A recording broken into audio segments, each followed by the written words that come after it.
ሰላም ውድ ተመልካቾቻችን እንኳን ወደ ቻናላችን በሰላም ተመልሳችሁ መጣችሁ። በዛሬው ቪዲዮአችን ላይ ደግሞ የስታርተር ሞተር የሞተሪኖ አርሜቸር እንዲበላሽ የሚያደርጉ ነገሮችን እንመለከታለን።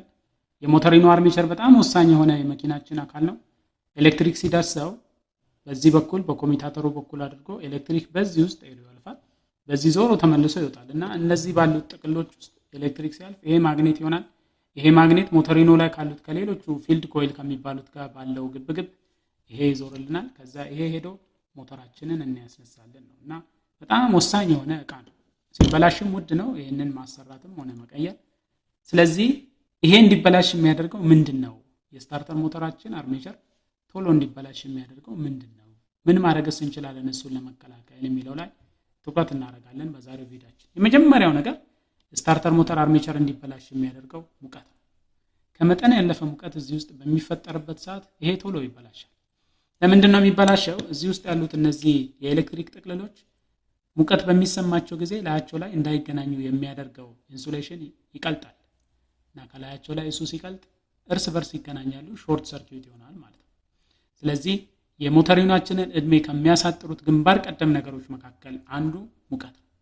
ሙቀቱ ደግሞ ከምን ይመጣል ሲባል አንዳንዴ ሹፌሮች ለረጅም ጊዜ ቁልፉን ስታርት ላይ አድርገው ይቆያሉ እና ለረጅም ጊዜ ሞተራችን እያዞር አልነሳ ሲል ስንደበድብ ስንል እየሞቀ ሄዶ ይሄ ከጥቅም ውጭ ይሆናል። ስለዚህ የመጀመሪያው ነገር ከጥቅም ውጭ የሚያደርገው ሙቀት ነው እና ሙቀቱን የሚያመጣው ደግሞ ምንድነው ከተባለ ሁለተኛው ምክንያት ለረጅም ጊዜ ቁልፍ ስታርት ላይ ይዘን መቆየት። ለረጅም ጊዜ ቁልፍ ስንደበድብ ከዋለን አንዴም ስንመታ ለረጅም ጊዜ ቁልፍ ይዘን ከተቀመጥን ሙቀት እንዲፈጠር ያደርጋል። ስለዚህ አንዳንድ አሽከርካሪዎች በቃ ይደበድባሉ አልነሳ ሲል በተለይ ጧት ሲደበድቡ ነው የሚውሉት። ይሄ የሞተሪናችን እድሜ አጭር እንዲሆን ያደርጋል። በተለይ በዋነኝነት የሚቃጠለው ይሄና ፊልድ ኮይሉ ነው ሙቀት የሚሰማቸው። ይሄ እንዲቃጠል ያደርጋል። እዚህ ጋር ያሉ ብይዶች አሉ። በጣም ሙቀት ከተሰማቸው እነሱም መልቀቅ ይጀምራሉ ማለት ነው። አንዳንዴ ደግሞ ሹፌሩ ወዲያውኑ ይለቅና ቁልፉ ችግር ካለበት ግን እንደነከሰ ሊቆይ ይችላል። ወይም የስታርተር ሞተሩ ሪሌ ወደዚህ ወደ ስታርተር ሞተር ወደ ሞተሪኖ ኤሌክትሪክ የሚለው ሪሌ ነክሶ የሚቀር ከሆነ ሹፌሩ የለቀቀ ቢሆንም ግን ሪሌው ሙሉ ሞተር ከተነሳ በኋላ እንዲቀጥል ሊያደርገው ይችላል እና ይሄ ስታርተር ሞተር እንዲበላሽ ሊያደርግ ይችላል ማለት ነው። ሌላው ሞተር ከተነሳ በኋላ እቺ ኦቨርረኒንግ ክለች ቶሎ ብላ ማላቀቅ አለባት። ሞተሩ ይሄንን ማዞር የለበትም። ሞተር ከተነሳ በኋላ ይሄንን የሚያዞረው ከሆነ ይሄ በትልቅ ፍጥነት መሽከርከር ይጀምራል። ይሄ ደግሞ ይሄ እንዲበላሽ ያደርጋል። ስለዚህ የዚች አለመስራት የዚች ኦቨርረኒንግ ክለች አለመስራት አርሜቸሩ ቶሎ እንዲበላሽ ያደርጋል ማለት ነው።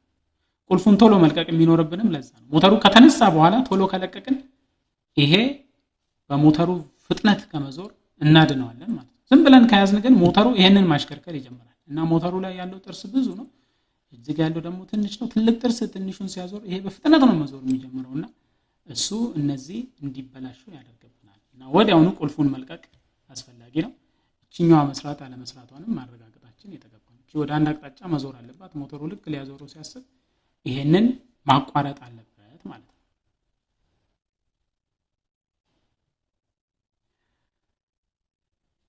ሌላኛው የስታርተር ሞተሩ አርሜቸር ቶሎ እንዲበላሽ የሚያደርገው ኤሌክትሪክ ችግር ሲኖር። ኤሌክትሪክ ችግር ሲባል ምን ማለት ነው?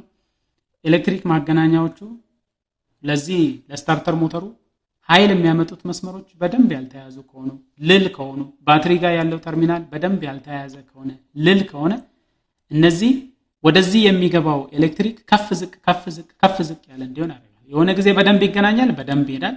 የሆነ ጊዜ በደንብ አይገናኝም፣ ቀስ ይላል።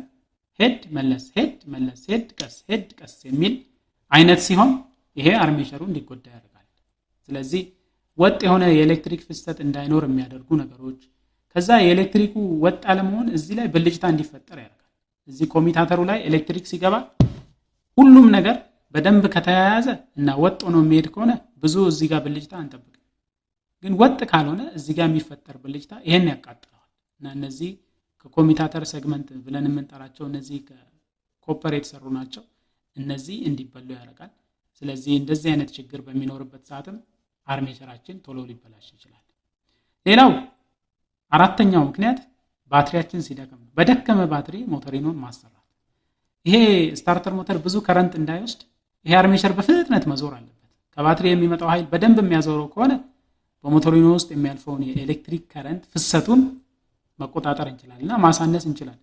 ባትሪው ደካማ ሆኖ ይሄ በደንብ የማይዞር ከሆነ ግን በባትሪ መድከም ምክንያት በስታርተር ሞተር ውስጥ ብዙ ኤሌክትሪክ ፍሰት እንዲኖር ያደርጋል።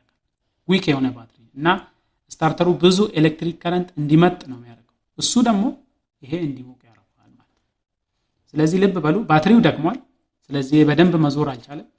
በደንብ መዞር ስላልቻለ ሞተሩን በጉልበት ማዞር አልቻለም። ያንን ለማድረግ ደግሞ የግድ ኤሌክትሪክ ብዙ ከረንት በዚህ ውስጥ ማለፍ አለበት። ይሄ እንዲግል ያደርገዋል ማለት ነው። የቆሸሸ ኮሚታተር ሴግመንት ይሄ እንዲበላሽ የሚያደርግ ሌላ ምክንያት ነው። እዚህ ኮሚታተር ሴግመንቶቹ ሁሌ ንጹህ መሆን አለባቸው። በእነዚህ በሀዲዶቹ መሃል የካርበን ብናኝ መኖር የለበትም፣ ወይም ሌላ አይነት ቆሻሻ መኖር የለበትም። ይሄ ከላይም ሲታይ ንጹህ መሆን አለበት። ይሄ የሚቆሽሽ በሚሆንበት ጊዜ ግን በተለይ እዚህ ላይ ቆሻሻ በሚከማችበት ጊዜ ኤሌክትሪክ በቀላሉ ወደ ውስጥ እንዳይፈስ ያደርጋል እና ኤሌክትሪክ ፍሰቱ ሲስተጓጎል አሁንም ይሄ በደንብ እንዳይዞር ያደርጋል። ብልጭታ እዚህ ጋር እንዲፈጠር ያደርጋል። ኤሌክትሪክ በደንብ እንዳይተላለፍ ሲደረግ እዚህ ጋር የሚፈጠር ሙቀት ይኖራል። ከዚህም በተጨማሪ ከሰሉ ቶሎ እንዲያልቅም ጭምር ያደርጋል እና ሌላኛው ምክንያት ይሄ ኮሚታተር ሴግመንቱ የቆሸሸ ከሆነ ነው።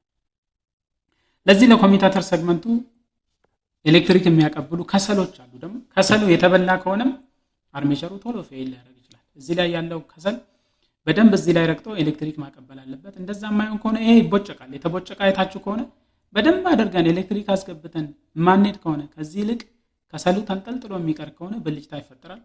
ይሄ በደንብ ባለመርገጡ ምክንያት የሚፈጠረው ብልጭታ ይህንን ይቦጭቅብናል እና የተበላ እንዲሆን ያደርጋል። ስለዚህ ወጥ የሆነ ኃይል እንዲገባ ማድረግ የምንችለው ይሄ ልሙጥ ሲሆን፣ ከዛ ብረሹ ደግሞ በደንብ ያልተበላና ኃይል በደንብ የሚያስተላልፍ ሲሆን ነው። ሌላው ይሄኛው ሞተሪኖ እንዲበላሽ የሚያደርገው ደግሞ ግሪስ ወይም ዘይት ወደዚህ ሲመጣ ነው። ለምሳሌ ከሞተር የመጣ ዘይት ወይም ደግሞ እንደዚህ አይነት ኩሽኔቶች በግሪስ ነውና እንትን ማለስለሻ የሚደረግላቸው። እዚህ ጋር ያለ ግሪስ ተፈናጥሮ ወደዚህ የሚገባ ከሆነ እዚህ ጋር ያለ ግሪስ ተፈናጥሮ ወደዚህ የሚገባ ከሆነ እዚህ ላይ ኤሌክትሪክ ሾርት ማድረግ ይጀምራል። ግሪስ እዚህ ውስጥ ከተከማቸ ግሪስ በባህሪው ቆሻሻን ሰብስቦ የማጣበቅ ነገር አለው። ከዚህ የሚበነው ከሰል ብናኝ የስታርተር ሞተሩ ብረሽ የሚፈጥረው ብናኝ አለ። ያ ብናኝ ግሪሱ ላይ ይጣበቅና ይሄንን ሾርት ያደርገዋል። ስለዚህ ይሄም ሞተሪኖችን እድሜው እንዲያጠር ያደርጋል ማለት ነው። ስለዚህ ዘይት ወይም ግሪስ በዚህ በኩል መጥቶ ይሄንን ሲረግ ይሄንን ሲበክለው ቆሻሻ እንዲኖር ያደርጋል። ቆሻሻ ደግሞ እዚህ ጋር ያለው ሰርኪዩት ሾርት እንዲያደርግ ያደርጋል። ይሄም እድሜውን ያሳጥርብናል ማለት ነው።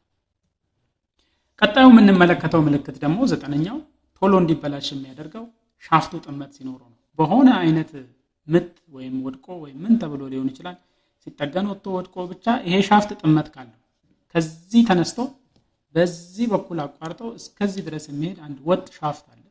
ይሄ ዘንግ ጥመት ካለው አሁን አርሜቸራችን ቶሎ ፌል ያደርጋል። ይሄ ጥመት አለው ማለት ይሄ ከጎንና ከጎን ያሉት የሞተሪኖቹ የማግኔቶች ላይ ይታከካል ማለት ነው። ሲዞር ከፍተኛ ጩኸት ይሰማል። የመፋተግ አይነት ድምፅ እንሰማለን።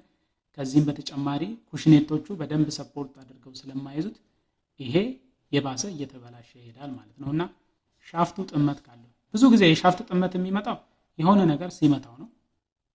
ተፈቶ ለመጠገን ውጪ ቁጭ ብሎ ምናምን ሊሆን ይችላል፣ ወይ ሲወድቅ ወይ የሆነ ነገር ሲመታው ሻፍቱ ጥመት ያመጣል። 10ኛ አርሜቸር ቶሎ እንዲበላሽ የሚያደርገው በእነዚህ መካከል ያለው ኢንሱሌሽን ኤሌክትሪክ እንዳይገናኙ የሚያደርገው ነገር ተበላሽቶ ሽቦቹ እርስ በርስ ወይም ከዚህ ከብረቱ ጋር መነካካት ሲጀምሩ ነው። ይሄ ሾርት ሰርኪዩት ተብሎ ይጠራል። እርስ በርስ አሁን በዚህ ቀዳዳ ውስጥ ሁለት ገመዶች አሉ። ሁለቱ ገመዶች እንዳይነካኩ የሚያደርግ መከላከያ አለ። በሁለቱ መሃል ያለው ይሄ እንዳይነካኩ የሚያደርገው መከላከያ የሚገናኝ ከሆነ በሆነ ምክንያት ተበላሽቶ ከሆነ ሁለቱ ገመዶች አንድ ላይ ይገናኛሉ። ሾርት ደግሞ ብዙ ከረንት እንዲያልፍ ያደርጋልና ሙቀት እንዲፈጠር ያደርጋል። ከዚህም በተጨማሪ እዚህ ላይ የሚፈጠረው የማግኔት ኃይል እንዲቀንስም ጭምር ያደርጋልና ሾርት እንደዚህ ገመዶቹ እርስ በርስ ከተገናኙ መገናኘት የለባቸውም። በዚህ በኩል አድርጎ ዞሮ ተመልሶ በሌላ ይገባል። ተመልሶ ዞሮ እዚህ ኮሚታተሩ ላይ ነው መገናኘት ያለባቸው እንጂ እርስ በርስ በዚህ በኩል መገናኘት የለባቸውምና እንደዛ ሆኖ እርስ በርስ የሚገናኙ ከሆነ አሁንም አርሜቸራችን ከጥቅም ውጭ ይሆናል ማለት ነው። ሌላው 11ኛ ይሄ ቶሎ እንዲበላሽ የሚያደርገው እንዲህ መንቀጥቀጥ ሲኖር፣ ቫይብሬሽን ሲኖር፣ ቫይብሬሽን በምን ምክንያት ሊመጣ ይችላል? ለምሳሌ ሞተሪኖ የሚታሰርባቸው ብሎኖች በደንብ ያልጠበቁ ከሆነ ልል የሆነ ብሎን ካለ ይሄንን አስነሳ ስንለው እንዲህ ሊርገፈገፍ ይችላል። አንደኛ። ሁለተኛ ሞተሩ የሚርገፈገፍ ከሆነ አንዳንድ ሞተሮች ለምሳሌ የሆኑ ቤቶች አልሰራ ይሉና ሞተሩ ይርገፈገፍ እና ከመጠን በላይ የሚርገበገብ ከሆነ አርሜቸር ዋይንዲንጎቹ ስፍራቸውን እንዲለቁ ያደርጋል። ከመጠን በላይ ዝም ብለን የምናርገበግበው ከሆነ እነዚህ ስፍራቸውን ይለቃሉ፣ ኢንሱሌሽናቸው ይረግፋል፣ ሶልደራቸው ይላላል። እነዚህ ሁሉ ችግሮች ሊፈጠሩ ይችላሉ እና ከመጠን ያለፈ መርገብገብ ወይ ሞተሩ በደንብ ሳይታሰር ሲቀር ወይም የመኪናችን ሞተር ውስጥ ያለ ችግር ይሄንን ሊያበላሽብን ይችላል። ሌላው ይሄ እንዲበላሽ የሚያደርገው ነገር እርጥበት ወይም ውሃ ሲገባ ነው። ውሃ ሞተሪኖ ውስጥ ከገባ ለምሳሌ መኪናችሁን ውሃ ውስጥ ከነዳችሁት፣ ጥልቅ የሆነ ውሃ ውስጥ ከነዳችሁት ወይም ደግሞ እርጥበት አዘል በሆነ አካባቢ ለብዙ ጊዜ የሚያታሽከረክሩ ከሆነ ውሃ እዚህ ውስጥ ገብቶ ሊያበላሽው ይችላል። ውሃው ምንድነው የሚያደርገው? ዝገት ነው የሚፈጥረው። ዝገት ይፈጥራል። ከዚህም በተጨማሪ ውሃ በደንብ የሚገባ ከሆነ ኤሌክትሪክ ሾርት እንዲያደርግም ጭምር ሊያደርግ ይችላል እና አንዳንድ የውሃ አይነቶች ኤሌክትሪክ ያስተላልፋሉ። ለምሳሌ ጨዋማ የሆነ ውሃ ከሆነ ኤሌክትሪክ ያስተላልፋል። እንደነዚህ ያሉ ችግሮች ሞተሪናችን ቶሎ እንዲበላሽ ሊያደርጉ ይችላሉ። አስጠግነነው ከሆነ ደግሞ ይሄ ሲገጠም በትክክል ካልተገጠመ፣ ለምሳሌ እነዚህ ኩሽኔቶች በትክክል ካልገቡና ሲገጠም በትክክል አልተገጠመ ከሆነ ይሄም ስታርተር ሞተራችን ቶሎ እንዲበላሽ ሊያደርግ ይችላል። ለምሳሌ ሻፍቶቹ በደንብ ቦታቸው ላይ ካልገቡ፣ ኩሽኔቶቹ በደንብ ቦታቸው ላይ ካልገቡ ይጣመማል። ተጣሞ ሲዞር ደግሞ እነዚህ ከጎናቸው ካለ ከሌላ ዕቃ ጋር መፋተግ ይጀምራሉ። እንደዚህ አይነቱ ጥመት ይሄንን ሊያበላሽብን ይችላል። ቀጣይ ደግሞ የምንመለከተው በዚህ ውስጥ ያለ ኤሌክትሪክ በደንብ ሳይገናኝ ሲቀር፣ ለምሳሌ እነዚህ ጫፎች ሁሉም መጥተው እዚህ ጋር ይበየዳሉ። ሁሉም መጥተው እዚህ ጋር ተበየዶ ነው ያሉት። እነዚህ በደንብ ሳይበየዱ ሲቀሩ ከጊዜ ብዛት ከለቀቀ እነዚህ ኤሌክትሪክ በደንብ ማስተላለፍ ሲያቅታቸው አሁንም ሞተሪናችን ሊበላሽብን። ይሄ እንዲበላሽ የሚያደርገው ፍላይውሉ ላይ ቮላኖ የምንለው ላይ ፍላይውሉ ላይ ወይም ይሄ ሄዶ የሚያሽከረክረው ፓርት ላይ ያለ ችግር ሲኖር፣ ይሄ ሄዶ የሚገባበት ጥርስ፣ ይሄ ሄዶ የሚገባበት ቦታ የተበላሸ ከሆነ ይሄ ቶሎ እንዳይገባ ያደርጋል። ከዚህም በተጨማሪ ሲገባ ወይም እዛው ገብቶ እንዲቀር ሊያደርግ ይችላል እና እዚህ ላይ ያለ ችግር አሁንም ፌል እንዲያደርግ ሊያደርግ ይችላል። ቀጣይ አርሜቸራችን ፌል የሚያደርገው ኩሽኔቶቹ ሲበላሹ ነው። እነዚህ ኩሽኔቶች ግሪስ አላቸው። እነዚህ ኩሽኔቶች በስነ ስርዓት የማይሰሩ ከሆነ ለምሳሌ ግሪስ ከጨረሱ፣ አሁን ይሄኛው ለምሳሌ ደርቋል፣ እንደምታዩት ይሄኛው ደርቋል፣ እቺኛው እንኳን በደንብ ትዞራለች፣ ይሄኛው ደርቋል እና እንደዚህ አይነት ችግር ሲፈጠር አሁንም ቶሎ ብሎ እንዲበላሽ ሊያደርግ ይችላል። ሌላው ሞተራችን ቶሎ አልዞር ካለ ነው። በደንብ አልዞር ካለ ሞተራችን በሆነ አይነት ምክንያት የመንከስ አይነት ጸባይ ካሳየ ሞተሪኖ ያንን ሁላ ጭነት ተሸክሞ ማሽከርከር ሊያቅተው ይችላል እና ይሄንን አሽከርክረን ሞተሩን ለማሽከርከር ብዙ ጉልበት ነው የምንፈልገው። ለምሳሌ የሞተሩ ዘይት ወፍራም ከሆነ ወይም ደግሞ ሞተሩ በቀዝቃዛ ቦታ ካለ ወይም የሆነ አይነት ብልሽት ካለበትና በቀላሉ የማይዞር ከሆነ ይሄ ያንን ሁላ ጫና ተሸክሞ ማሽከርከር ሊከብደው ይችላል። ሌላኛው ችግር ይሄ ነው። ስታርተር ሞተሩ ከሚፈለገው በላይ ኃይል እንዲያወጣ ሲጠበቅበት ማለት ነው እና በመጨረሻ ደግሞ ይሄ ለረጅም ጊዜ ካገለገለ በእርጅና ብዛት ይሄ ፌል እያደረገ ይመጣል። ኮሚታተሩ እያለቀ ይመጣል። ከሰል እያለቀ ይመጣል። እነዚህ ሁሉ በኖርማል እርጅና የሚመጡ ብልሽቶች ናቸው ማለት ነው። ስለዚህ ታዲያ ምን እናድርግ? ይሄ የስታርተር ሞተር አርሜቸራችን ለረጅም ጊዜ እንዲያገለግላችሁ ከፈለጋችሁ አንደኛ ለረጅም ሰዓት ቁልፍ ይዛችሁ አትቀመጡ። ለረጅም ሰዓት ቁልፍ ይዞ መቀመጥ ችግር ነው፣ እንዲግል ያደርጋል። ምልክቶቹ ደግሞ ምንድናቸው? ሞተሪኖ ሲበላሽ ሞተር ድሮ እንደሚያዞረው በፍጥነት ማዞር ያቅተዋል፣ ቀስ ይላል። ሽታ መምጣት ይጀምራል። የተቃጠለ ነገር ሽታ ከሞተሪኖ በኩል መምጣት ይጀምራል። ካያችሁት ደግሞ የተፈቶ ካያችሁት እዚህ ላይ የተቃጠለ ነገር ታያላችሁ፣ ወይም የሆነ ቦታ ላይ የተቃጠለ የለቀቀ ነገር ማየት ትችላላችሁ። ከዛ በመልቲሜትር እንደዚህ ከለካችሁት ደግሞ አሁንም ብልሽቱን ማወቅ ትችላላችሁ። ስለዚህ ቢበዛ በቃ 10 ሰከንድ ያህል ቁልፍ ይዘን የምንቆይ፣ አንዳንዶች እስከ 30 ሰከንድ ምናምን ይላሉ። ግን እስከ 10 ሰከንድ አዞራችሁት ሞተሩ ካልተነሳ ትንሽ ቆይታችሁ ደግማችሁ መሞከሩ የተሻለ ነው እና ከ5 እስከ 10 ሰከንድ ቁልፍ ይዘን ከ5 እስከ 10 ሰከንድ ብቻ እንጠብቀው። ባትሪያችን ጤናማ መሆኑን ሁሌ የምናረጋግጥ፣ ባትሪያችን ፉሊ ቻርጅድ መሆን አለበት። ባትሪው ተርሚናሎቹ ጽዱ መሆን አለባቸው። ያው መኪናችን ላይ ትልቁን ኤሌክትሪክ የሚወስደው ሞተሪኖ ነው። ትልቁን ኤሌክትሪክ የሚሸከመው ሞተሪኖ ነው። ስለዚህ ለዛ ደግሞ ጥሩ የሆነ የኤሌክትሪክ ማስተላለፊያ ያስፈልገዋል እና ባትሪያችን ንጹህ መሆኑ በሚገባ ቻርጅ የተደረገ መሆኑን ማረጋገጣችን የተገባ ነው። ከዛ ሌላው ደግሞ ይሄንን የምንቀይር ከሆነ ስንቀይር አሁንም ጥራት ባለው እቃ መቀየራችን። ርካሽ አገኘን ብለን ዝም ብለን የማይረባ እቃ ብንከት ተመልሶ ይበላሻል። ያው ጭንቀቱ መከራው ለኛው ነው የሚሆነው። ስለዚህ መቀየር ካለብን እንደዚህ አይነት እቃዎች ተበላሽቶ መቀየር ካለብን ኩሽኔት መቀየር ቢያስፈልጋችሁ ምን መቀየር ቢያስፈልጋችሁ ጥራት ባለው እቃ መቀየር። እንደዚህ በማድረግ የዚህን የሞተሪኖአችሁን እድሜ ማራዘም ትችላላችሁ። ስለዚህ ውድ ተመልካቾቻችን እነዚህ ናቸው እንግዲህ አርሜቸራችን ቶሎ እንዲበላሽ የሚያደርጉት። ይሄ ተበላሽቶብን መኪናችን መንገድ ዳር ቆሞ ከምንቸገር ሁሌም የነዚህን ምልክቶች ማወቃችንን አንርሳ። ይሄንን ምልክቶቹን እንዳየን ወዲያውኑ እርምጃ መውሰድ እንችላለን። እንደዚህ የሚያደርጉትን ምክንያቶቹን ደግሞ አውቀናል። ከነዛ ምክንያቶች መራቅ። በዋነኝነት ለረጅም ሰዓት ቁልፍ አትደብድቡ። ባትሪያችሁ የሞተ ከሆነ ቻርጅ አስደርጉት። ከዚህም በተጨማሪ መኪናችሁ ሞተሪኖ እየሞቀ እንደሆነ ውድ ተመልካቾቻችን እንግዲህ የዛሬ ቪዲዮአችን ይሄንን ይመስል ነበር። ባትሪያችንን ለረጅም ሰዓት ቁልፍ ባለመምታት ብዙ ችግሮችን መከላከል እንችላለን። የዛሬ ቪዲዮአችን እንግዲህ ይሄን ይመስል ነበር። ከወደዳችሁት ላይክ ማድረግ እንዳትረሱ። ለዚህ ቻናል አዲስ ከሆናችሁ ደግሞ ሰብስክራይብ አድርጋችሁ ቤተሰብ መሆን ትችላላችሁ።